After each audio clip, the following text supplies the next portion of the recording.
Beaucoup de gens aujourd'hui, la louange, on néglige. Même les pasteurs qui prêchent, je ne vais pas avoir de problème avec les pasteurs, mais c'est une réalité. Beaucoup de pasteurs qui viennent juste 5 minutes avant la prédication. C'est-à-dire que 60 minutes de la louange, il n'est pas là. Il est où? Au bureau.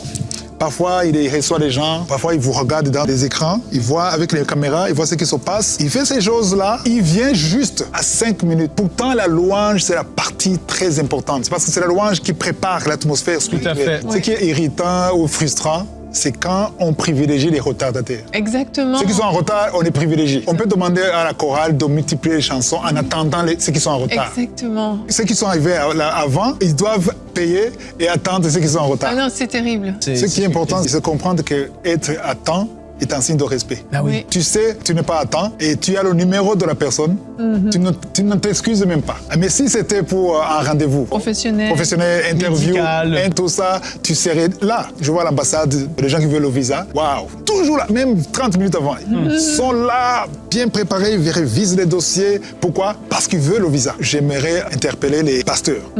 Parce que si le pasteur est toujours en retard, c'est facile que les chrétiens soient en retard. Donc, il voit un exemple. Parce que le pasteur, s'il est là à 8h, à 7h, pendant la prière, pendant la louange, il est là physiquement. Ça encourage les autres à le faire. Alors, s'il est toujours en retard, il vient quand il veut, donc on dit que, OK, ce qu'il fait, ça veut dire que la louange n'est pas importante, la prière n'est pas importante. Ce qui est important, c'est quand le pasteur est là. Donc, c'est dire que aussi les leaders doivent donner l'exemple.